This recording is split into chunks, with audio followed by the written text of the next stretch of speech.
I was thinking about some few verses from Romans chapter 8. और मैं Romeo की पत्री उसके 8वें अध्याय से कुछ वचनों के विषय में सोच रहा था। We can turn to Romans chapter 8, हम सब मुड़ सकते हैं रोमियो की पत्री उसके 8वें अध्याय की ओर। verse 1. उसका पहला वचन, It says here, there is therefore now no condemnation for those who are in Christ Jesus.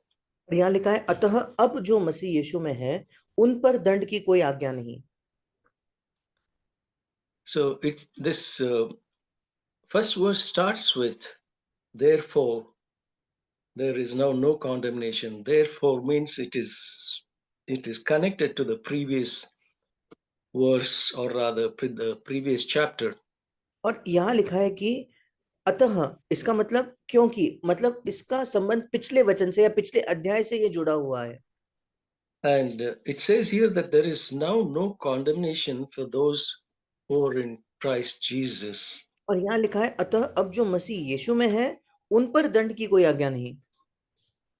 But it is unfortunate that in the NASB it stops here, but actually it's in the original and in the KJV, Amplified Bible, and other translations, it says the second part of first verse that for there is now no condemnation for those who walk not after the flesh but after the spirit. और दुर्भाग्यपूर्ण English में NSB के अनुवाद में यही वचन रुक जाता है, पर जैसे मूल भाषाओं में है, अन्य अनुवादों में और हिंदी में भी जैसे लिखा है, क्योंकि वे शरीर के अनुसार नहीं वरन आत्मा के अनुसार चलते हैं। Some people can take refuge in this and continue to live as they were living earlier, saying that now there is no condemnation for those who are in Christ Jesus. क्योंकि कुछ लोग इसी वचन में अपना शरण स्थान ढूंढकर जैसा वो जीवन जीते हैं वैसा ही जीवन जीना जारी रख सकते हैं, ये कहते हुए कि देखो अब जो मसीह में है उन पर दंड की आज्ञा नहीं। Because I asked Jesus to come into my heart one day in the past, and now everything is okay with me. Now I don't have to fear any condemnation. I can live as I like because I accepted Jesus, as if they have done some favor to the Lord. और ये लोग कहते हैं कि देखो एक दिन मैंने प्रभु यीशु से कहा था मेरे हृदय में आ जाए, अब मैं क्योंकि मैंने यीशु को स्वीकार कर लिया है इसलिए अब मुझ पर कोई दंड आ गया नहीं। और वो इस आत्मा में कहते हैं मानो उन्होंने प्रभु पर कोई बड़ा एहसान किया है ये करते हुए। Here, the Apostle Paul is telling in chapter 7, verse 23, just a few verses above that. और कुछ ही He वचनों पहले, says, yeah, कुछ ही वचनों पहले प्रेरित पौलुस रोमियो 7:23 में कहता है, he says, but I see a different law in my members, waging war against the law of my mind and making me a prisoner of the law of sin which is in my members. यहाँ लिखा है, परंतु मुझे अपने अंगों में दूसरे प्रकार की व्यवस्था दिखाई पड़ती है जो मेरी बुद्धि की व्यवस्था से लड़ती है और मुझे पाप की व्यवस्था के बंधन में डालती है जो मेरे अंगों में है। And he is speaking about two different natures that all children of God have. और यहाँ पौलुस दो अलग अलग स्वभावों की बात करता है जो परमेश्वर के संतानों के में अलग दो स्वभाव होते हैं। There are two natures, as we know. One is nature according to the flesh and according to the spirit. और दो स्वभाव हम पढ़ते हैं, एक होता है हमारे शरीर के अनुसार और एक होता है आत्मा के अनुसार। Our flesh always wants to enjoy sin, हमारा शरीर जो है वो हमेशा पाप में आनंद करना चाहता है, but the new spirit that God has given us always wants to do what pleases the Lord. पर जो नई आत्मा परमेश्वर ने हमें दी है वो हमेशा परमेश्वर को, प्रभु को प्रसन्न करना चाहती है। And they're always in conflict with each other. और ये दोनों हमेशा एक दूसरे के विपरीत है। Before we were born again, we had only one nature, and that is nature of the flesh. और हमारे नए जन्म से पहले हमारे अंदर एक ही स्वभाव था, वो था हमारे शरीर के अंदर का स्वभाव। And we used to enjoy sinning, and our conscience wouldn't bother us. और हमें पाप करने में बहुत आनंद आता था और हमारा जो विवेक है वो हमें तकलीफ नहीं देता था। So here, when Paul says, I see a different law in my members, what I want to do, I end up not doing it. और यहाँ पौलुस कहता है कि मुझे अपने अंदर एक अलग ही व्यवस्था दिखाई पड़ती है, जो मैं करना चाहता हूँ वो तो मैं नहीं कर रहा। In verse 24, he says, "Wretched man that I am, who will set me free from this body of death?" और 24वें वचन में वो कहता है, मैं कैसा अभागा मनुष्य हूँ, मुझे इस मृत्यु की देह से कौन छुड़ाएगा। I mean, here he is not talking about conscious sins, अब यहाँ वो जो सचेत अवस्था में या जानबूझकर जो हम पाप करते उसकी बात नहीं कर रहा, because we read in chapter 6, verse 1 and 2, क्योंकि he हम रोमियो says, छह "Are एक we to continue in sin that grace might increase? May it never be. How shall we who died to sin still live in it?" क्योंकि Romeo 6 उसके पहले दो वचनों में पौलुस कहता है, तो हम क्या कहें, क्या हम पाप करते रहे कि अनुग्रह बहुत हो? कदापि नहीं। हम जब पाप के लिए मर गए तो फिर आगे को उसमें कैसे जीवन बिताए। And in verse 6 also he says, "Knowing this, that our old self was crucified with him, that our body of sin might be done away with, that we should no longer be slaves to sin." और छठे वचन में फिर एक बार वो दोहराता है, हम जानते हैं कि हमारा पुराना मनुष्यत्व उसके साथ क्रूस पर चढ़ाया गया, ताकि पाप का शरीर व्यर्थ हो जाए और हम आगे को पाप के दासत्व में न रहे। And verse 11 it says, "Consider yourself to be dead to sin, but alive to God in Christ Jesus." और 11वें वचन में वो कहता है, ऐसे ही तुम भी अपने आप को पाप के लिए तो मरा, परंतु परमेश्वर के लिए मसीह यीशु में जीवित समझो। And verse 14 he says, "Sin will not have mastery over you, for you are not under law but under grace." और 14 वचन कहता है, तब तुम पर पाप की प्रभुता न होगी, क्योंकि तुम व्यवस्था के अधीन नहीं वरन अनुग्रह के अधीन हो। And verse 18 he says, "Having been freed from sin, you became slaves of righteousness." और 18 वचन में, और पाप से छुड़ाए जाकर धर्म के दास हो गए हो। So in the previous chapter, he says, because grace is there, should we continue in sin? He says, by no means. और पिछले अध्याय में वो कहता है, क्योंकि अनुग्रह है, क्या हम पाप करना जारी रखें क्या? वो कहता है बिल्कुल नहीं। So he is talking about conscious life here, that और consciously we will not sin because we have been passed from death to life and we have partaken of the grace of God. और यहाँ वो बात कर रहा है सचेत पाप की, कि जब बात आती है जानबूझकर या सचेत पाप करने की, तो हम ये पाप नहीं करेंगे, क्योंकि हम मृत्यु से लेकर जीवन में आ चुके हैं और परमेश्वर के जीवन के सहभागी हम हो चुके हैं। And in chapter 7, verse 6, second part, it says that we serve in newness of the Spirit and not in oldness of the letter. और 7वें अध्याय में उसके छठे वचन में लिखा है, परंतु अब व्यवस्था से छूट गए कि लेख की पुरानी रीति पर नहीं, परंतु आत्मा की नई रीति पर सेवा करते हैं। So, having said all this, then from 14, chapter 7, verse 14 onwards, he speaks about the conflict of two natures that he finds within himself. और जब पौलुस ये सब कह चुका, उसके बाद रोमियो 7 अध्याय से 14 वचन से आगे वो कहता है, उसके शरीर के अंदर एक संघर्ष को वो पाता है, कि दो अलग अलग स्वभाव के बीच के संघर्ष को पौलुस देखता है। Verse 18, he says, "I know that nothing good dwells in me, that is in my flesh. For the wishing is present in me, but the doing of the good is not." 18 वचन, क्योंकि मैं जानता हूं कि मुझ में अर्थात मेरे शरीर में कोई अच्छी वस्तु वास नहीं करती। इच्छा तो मुझ में है, परंतु भले काम मुझ में बन नहीं पड़ते। And verse 19, he says, "For the good that I wish, I do not do, but I practice the very evil that I do not wish." 19 वचन, क्योंकि जिस अच्छे काम की मैं इच्छा करता हूं वो तो नहीं करता, परंतु जिस बुराई की इच्छा नहीं करता वही किया करता हूं। So he's talking about, in the 7th chapter, he's talking about sin that dwells in our flesh. और 7वें अध्याय में वो उस पाप की बात कर रहा है जो हमारे शरीर में वास करता है। And he's not talking about conscious sins, but he's talking about sins that uh, will trip us up in a moment of weakness. और वो यहाँ सचेत पाप की बात नहीं कर रहा, बल्कि ऐसे पाप की बात कर रहा है जो हमारे निर्बलता में हमें गिरा दे सकते हैं। Not deliberate sins, sometimes it may be a slip of the tongue or something like that. और जानबूझकर पाप नहीं, कभी कभी हमारी जबान फिसल जाती है और वैसा कोई पाप होता है, उस बारे में वो बात नहीं कर रहा। or could be unconscious sin, या वो अचेत पाप, अनजान पाप भी हो सकता है।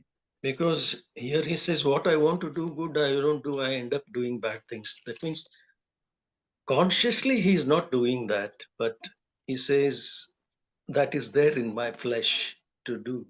क्योंकि वो कहता है जो मैं अच्छाई नहीं करना चाहता, जो मैं बुराई नहीं करना चाहता, वो मैं कर बैठता हूँ। इसका मतलब सचेत तौर पर नहीं, पर अनजान रूप से कोई पाप है जो वो कर बैठता है। So inwardly he was troubled, and he says, oh, wretched man that I am, who will deliver me from this body of sin, body और of death? और अंदर से वो व्याकुल था, और इसलिए वो कहता है कि मैं कैसा अभागा मनुष्य हूँ, मुझे इस मृत्यु की देह से कौन छुड़ाएगा। Then he says, thanks be to God through Jesus Christ our Lord. So then, on the one hand, I myself with my mind am serving the law of God, but on the other, with my flesh, the law of sin.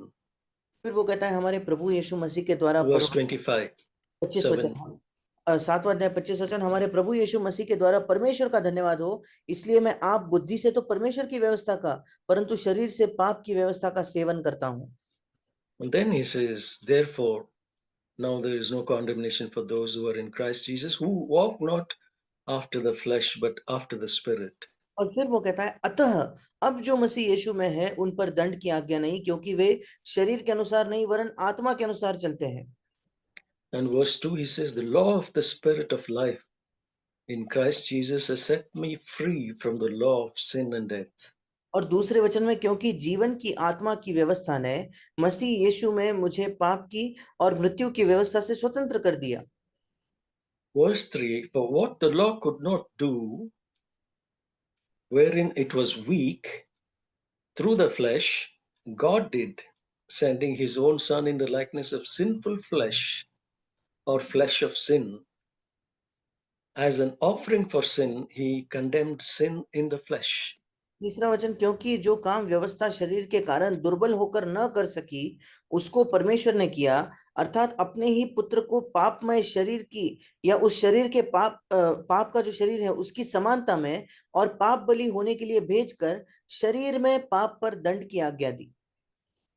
So it's clear here that God sent Jesus in the likeness of sinful flesh like us. And he came, he lived a perfect life before the Father. And so the Father could validate and say, this is my beloved Son in whom I am well pleased. और यहाँ बिल्कुल साफ है कि परमेश्वर पिता ने यीशु मसीह को हमारे ही तरह एक शरीर में भेजा, ताकि वो हमारे शरीर में रहकर पाप रहित जीकर परमेश्वर उसके बारे में कह सके कि ये मेरा प्रिय पुत्र है जिससे मैं अति प्रसन्न हूँ। What is the reason? Why did God send Jesus in our flesh? अब क्या कारण है, क्यों ये परमेश्वर ने यीशु को हमारे ही तरह एक शरीर में भेजा? He sent him to demonstrate that man can live like him by the Holy Spirit's power. और परमेश्वर ने उसे इसलिए भेजा ताकि वो मनुष्य को ये प्रदर्शित कर सके कि मनुष्य एक ऐसा जीवन जी सकता है पवित्र आत्मा की सहायता से। Verse 4 it says, in order that the requirement of the law might be fulfilled in us who do not walk according to the flesh but according to the Spirit. चौथा वचन कहता है, इसलिए कि व्यवस्था की विधि हम में जो शरीर के अनुसार नहीं वरन आत्मा के अनुसार चलते हैं पूरी की जाए। So again, that verse repeats here, which should have been there in the second part of verse 1. और फिर एक बार वही वचन यहाँ दोहराया जाता है जो 8वें अध्याय के पहले वचन में दोहराया गया है दूसरे भाग में। And further it says, those who are according to the flesh set their minds on the things of the flesh, but those who are according to the Spirit, the things of the Spirit. और फिर वो कहता है कि जो शारीरिक व्यक्ति वो शरीर की बातों पर मन लगाते हैं, 5वां वचन, परंतु आध्यात्मिक आत्मा की बातों पर मन लगाते हैं।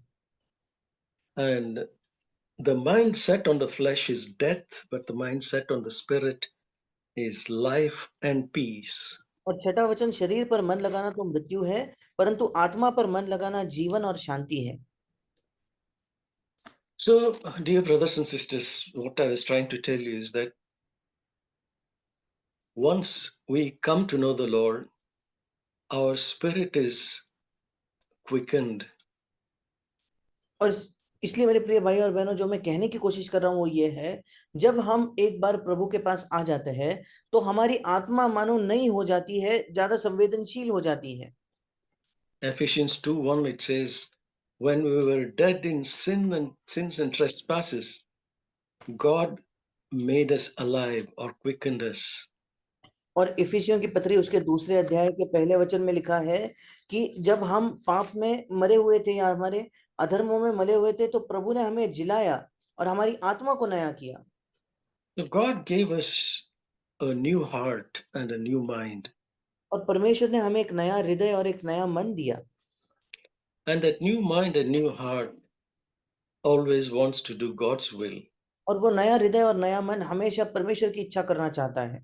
And it starts fighting against the flesh. और वो शरीर के विपरीत लड़ना आरंभ करता है। And in this, the Lord has not left us alone. और इन सब में परमेश्वर ने, प्रभु ने हमें अकेला नहीं छोड़ा है। He has promised that He will be with us always. और उसने हमें वायदा किया है कि वो हमेशा हमारे साथ बना रहेगा। Also, He said in John 14:16 that I will send the Holy Spirit who will abide with you forever, who will help you, who is called the Helper. और उसी के साथ साथ उसने यूहन्ना 14:16 में कहा है कि मैं तुम्हारे लिए एक और सहायक पवित्र आत्मा को दूंगा जो सर्वदा तुम्हारे साथ रहेगा। So many people, after they come to know the Lord, they think that, like many people believe in that uh, doctrine, once saved, always saved. They think that once I say the sinner's prayer and accept Jesus into my heart, I got a ticket to heaven. और कई लोग जब प्रभु में भरोसा करते हैं उसके बाद वो इस सिद्धांत में विश्वास करते हैं, जैसे कई विश्वासी करते हैं कि एक बार उद्धार हो गया तो हमेशा के लिए उद्धार हो गया। उन्हें लगने लगता है कि अब मुझे स्वर्ग जाने का टिकट मिल चुका है। But that's not the gospel. पर ये सुसमाचार नहीं है। They just pick up followers here and there where Jesus said, he who believes in me has eternal life. And they say, see, Jesus has told that if I believe in him, I have eternal life. So I have eternal life. और वो एक दो वचन यहाँ वहां से उठाकर कह देते हैं कि देखो यीशु ने कहा जो मुझ पर विश्वास करेगा वो अनंत जीवन पाएगा। मैंने तो यीशु पर विश्वास कर लिया है इसलिए मैंने अनंत जीवन पा लिया है। But they don't see other scriptures where it says that you can lose your eternal life. You have to take hold of eternal life.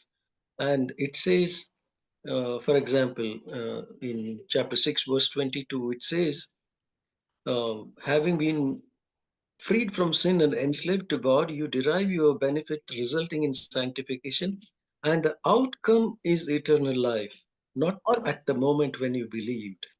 और वे अन्य वचनों को नजरअंदाज कर देते हैं जो कहते हैं कि तुम अपने अनंत जीवन को खो सकते हो, या जैसे कुछ वचन कहते हैं कि अनंत जीवन को थाम लो, या जैसे रोमियो 6:22 में लिखा है परंतु अब पाप से स्वतंत्र होकर और परमेश्वर के दास बनकर तुमको फल मिला जिससे पवित्रता प्राप्त होती है और उसका अंत अनंत जीवन है। मतलब ये अभी तुम्हें नहीं मिला, ये उसका अंत है, उसका परिणाम है। Yeah, even Jesus said that in Matthew 24, he who endures till the end will be saved. और यीशु ने स्वयं मत्ती 24 में कहा जो अंत तक धीरज धरे रहेगा उसी का उद्धार होगा। And Paul also says, after having preached to others, if I don't discipline myself, I might be cast away. और पौलुस खुद भी कहता है कि दूसरों से प्रचार करने के बाद, औरों से प्रचार करने के बाद मैं आप किसी रीति से निकम्मा ना ठहरूं या निकाल ना दिया जाऊं। And in verse 13 of chapter 8, he says, if you live according to the flesh, you must die. और रोमियो 8:13 में पौलुस कहता है क्योंकि यदि तुम शरीर के अनुसार दिन काटोगे तो मरोगे, But if by the Spirit you are putting to death the deeds of the body, you will live. पर यदि आत्मा से देह की क्रियाओं को मारोगे तो जीवित रहोगे।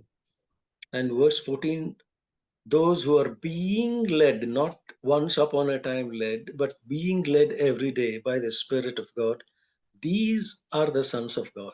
और 14 वचन कहता है इसलिए कि जितने लोग परमेश्वर के आत्मा के चलाए चलते हैं, मतलब प्रतिदिन चलाए चलते हैं। ऐसा नहीं कि किसी एक जमाने में चलाए चलते थे, बल्कि प्रतिदिन चलाए चलते हैं। वे ही परमेश्वर के पुत्र हैं।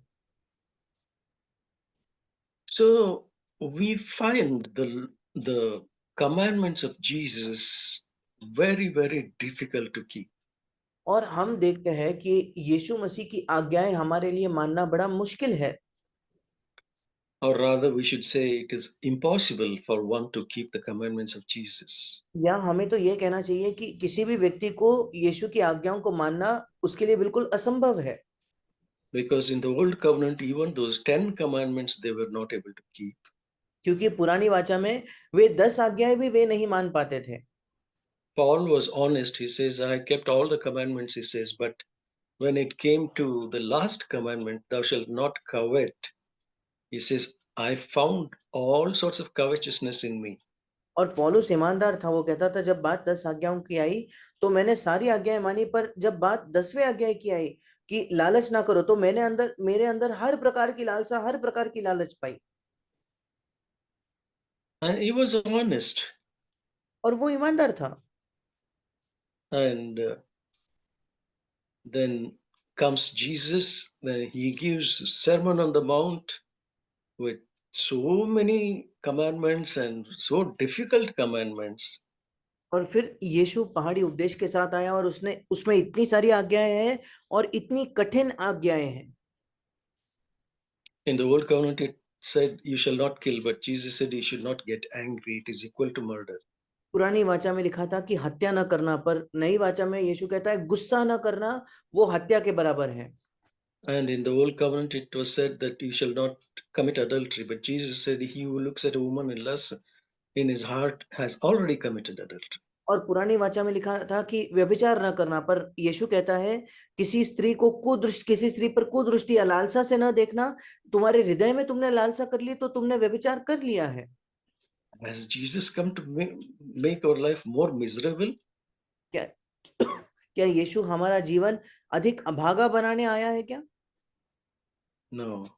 नहीं। What he did, he taught. जो उसने स्वयं किया वही यीशु ने सिखाया। And he says further in the Sermon on the Mount in Matthew 7, he says, ask and you shall receive. और वही आगे बढ़कर पहाड़ी उपदेश में यीशु कहता है कि मांगो तो तुम्हें मिलेगा, And seek you shall find, and knock it shall be open to you. और ढूंढो तो तुम पाओगे, और खटखटाओ तो तुम्हारे लिए खोला जाएगा। What is he talking about? अब वो किस चीज की बात कर रहा है? He is talking about the Holy Spirit. वो पवित्र आत्मा की बात कर रहा है। Ask for the Holy Spirit. पवित्र आत्मा की मांग करो। He says, you being evil fathers know how to give good gifts to your children. How much more will your Heavenly Father give the Holy Spirit to those who ask him?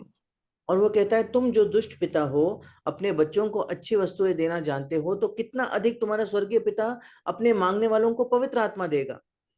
And in Ephesians 1:13 also it says, God has sealed us as his property, और those इफिसियो of us who believed in him. और इफिसियो 1:13 में भी लिखा है कि परमेश्वर ने हमें अपनी निज संपत्ति समझकर हम पर मोहर लगाई है, जिन्होंने उस पर विश्वास किया है।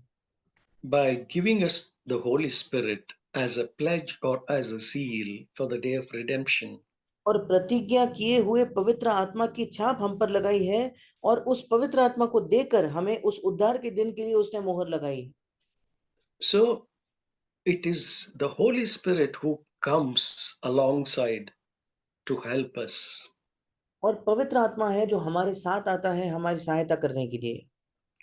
Not only to come and help us, but also to pray for us. केवल आकर हमारी सहायता करना नहीं, बल्कि हमारे लिए प्रार्थना करना भी। You read that in verse 26. हम इसे रोमियो 8:26 में पढ़ते हैं। You can read it, brother. इसी रीति से आत्मा भी हमारी दुर्बलता में सहायता करता है, क्योंकि हम नहीं जानते कि प्रार्थना किस रीति से करना चाहिए, परंतु आत्मा आप ही ऐसी आहें भर भर कर जो बयां से बाहर है हमारे लिए विनती करता है। Next verse also you can read. अगला वचन 27 वचन, और मनों को जांचने वाला जानता है कि आत्मा की मनसा क्या है, क्योंकि वो पवित्र लोगों के लिए परमेश्वर की इच्छा के अनुसार विनती करता है। So according to God's will, the Holy Spirit intercedes for us, it says, because he knows our weaknesses and he himself intercedes for us. और ऐसा लिखा है कि पवित्र आत्मा परमेश्वर की इच्छा के अनुसार हमारे लिए विनती करता है, क्योंकि वो हमारी निर्बलता को जानता है और वो हमारे लिए मध्यस्थी या हमारे लिए प्रार्थना करता है। And whatever happens to us in life, everything God works out for our very best. और जो भी 28th हमारे verse. और जो भी हमारे Well, जीवन में होता है वो हमारे भलाई ही को उत्पन्न करता है, जैसे रोमियो 8:28 में लिखा है। yeah, most of us know this verse. But what is the ultimate goal of God allowing all these circumstances to happen to us? हम में अधिकतर लोग रोमियो 8:28 इस वचन को जानते हैं, पर आखिरकार इसका लक्ष्य क्या है कि जो भी परमेश्वर हमारे जीवन में होने की अनुमति देता है उसका अंतिम परमेश्वर का मकसद क्या है? You read that in verse 29 that we all can be conformed to the image of Jesus Christ. हम रोमियो 8:29 में ये पढ़ते हैं ताकि हम सब उसके पुत्र यीशु मसीह के स्वरूप में बन जाएं। He is our elder brother, वो हमारा बड़ा भाई है and we become his younger brothers and sisters. और हम उसके छोटे भाई बहन बन जाते हैं। With this in view, God the Father works all things to work for our very best. और इसे ध्यान में लेते हुए परमेश्वर हमारे जीवन में सारी बातों को मिलकर भलाई को उत्पन्न करता है। And we further read in verse 34, और आगे 34 वचन में हम पढ़ते हैं, Christ Jesus is at the right hand of God, who also intercedes for us. मसीह ही है जो परमेश्वर के दाहिनी ओर है और हमारे लिए निवेदन या विनती भी करता है। So earlier we saw that the Holy Spirit, knowing our weaknesses, he intercedes for us or he prays for us so that we can be strengthened in the inner man. और पहले हमने देखा कि पवित्र आत्मा हमारी निर्बलताओं को जानते हुए हमारे लिए मध्यस्थी करता है, हमारे लिए प्रार्थना करता है, ताकि हमारे भीतरी मनुष्यत्व में हम सामर्थ्य पाए। And here we see that even Jesus Christ, who is at the right hand of God, he also intercedes for us. और यहाँ हम देखते हैं कि स्वयं यीशु मसीह भी जो पिता की दाहिनी ओर है वो भी हमारे लिए मध्यस्थी करता है, निवेदन करता है। And then we read in verse 31 और फिर हम that पढ़ते हैं, if God is for us, who is against us? अतः अगर परमेश्वर हमारी ओर है तो हमारा विरोधी कौन हो सकता है? So we see here that God the Father and Jesus Christ, his Son, and the Holy Spirit, all three of them are working together for our very best to और यहाँ make us be conformed to the image of Christ. और यहाँ हम देखते हैं पिता परमेश्वर, यीशु मसीह उसका पुत्र और पवित्र आत्मा तीनों अपनी सर्वश्रेष्ठ कोशिश करते हैं और मिलकर हमें यीशु मसीह के स्वरूप में बदलने की कोशिश करते हैं।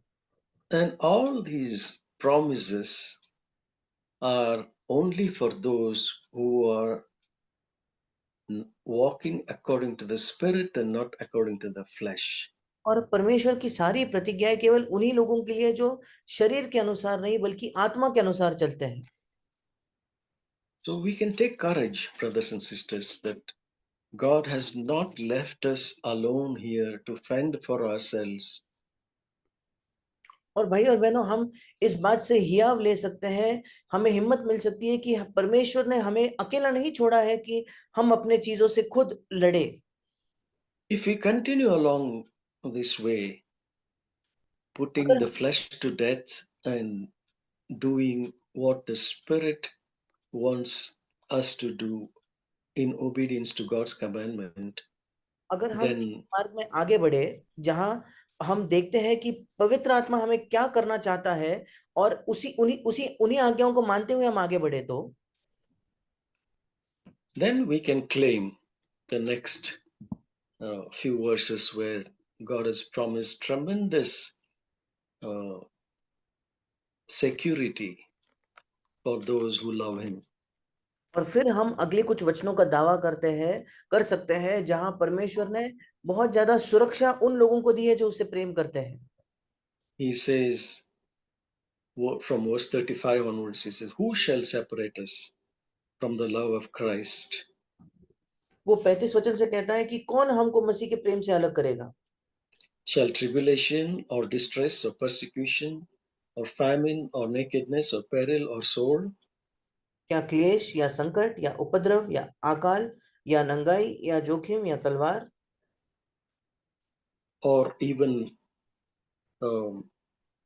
verse 38, not even death, nor life, nor angels, nor principalities, nor things present, nor things to come, nor powers, nor height, nor depth, nor any other created thing shall be able to separate us from the love of God, which is in Christ Jesus our Lord.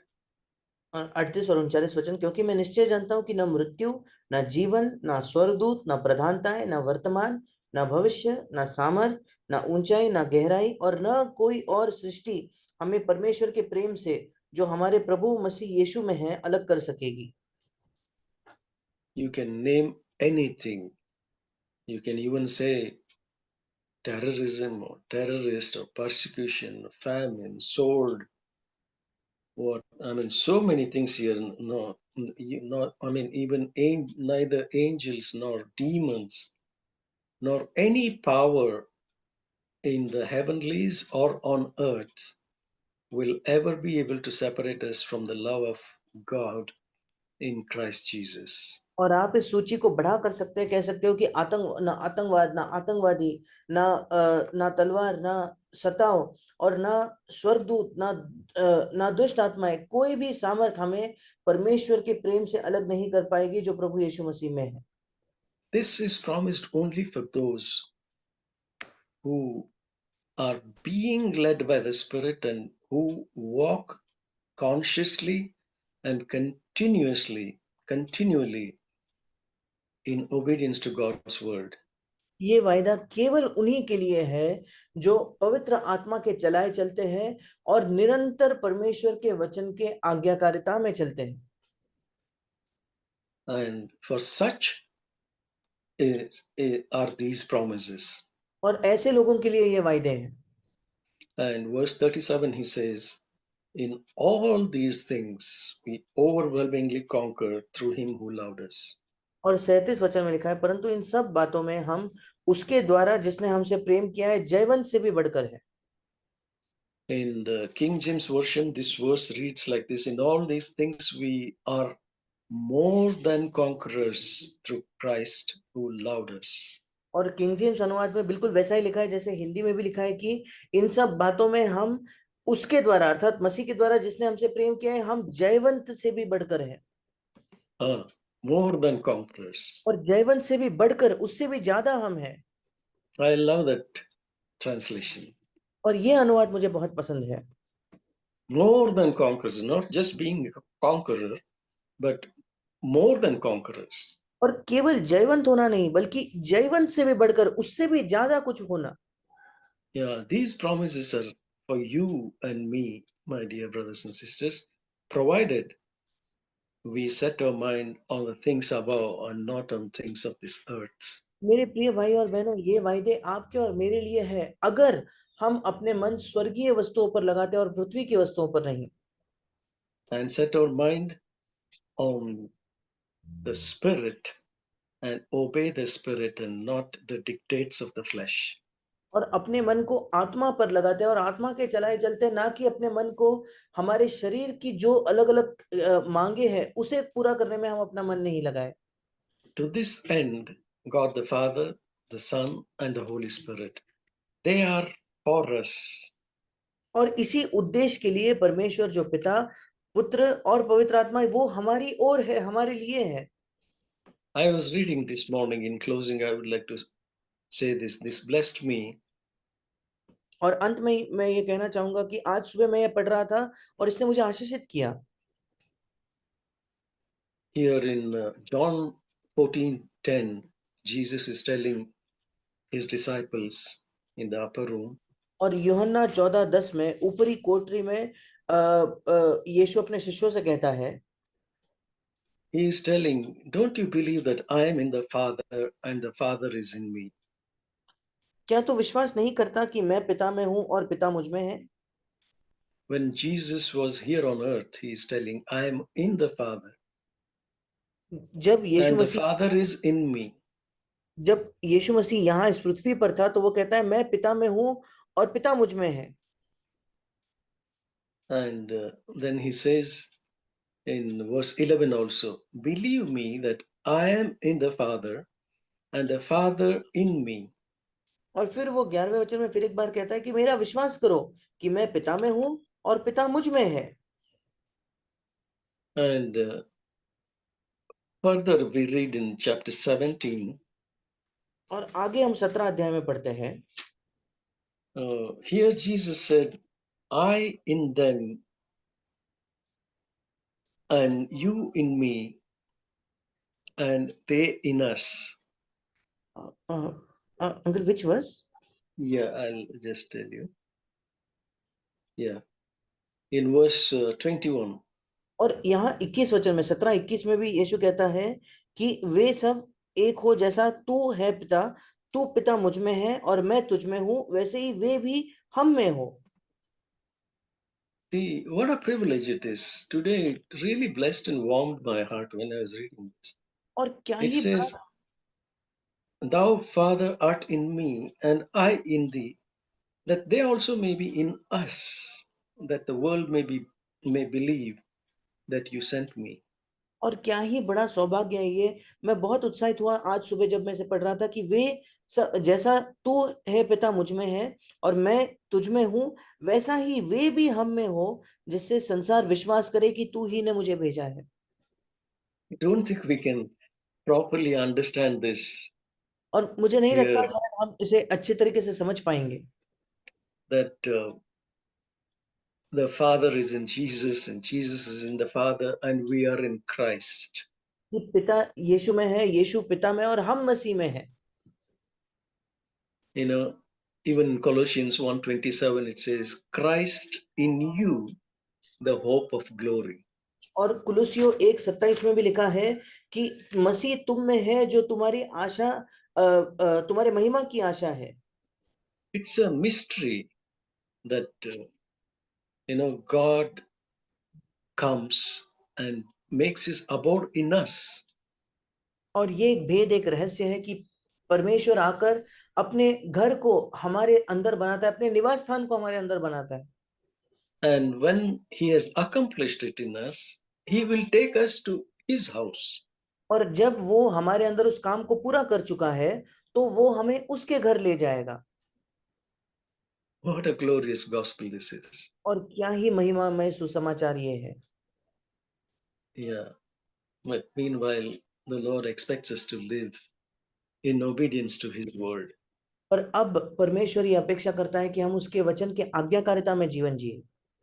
Yeah, may the Lord bless these words. और परमेश्वर इन वचनों को आशीषित करे।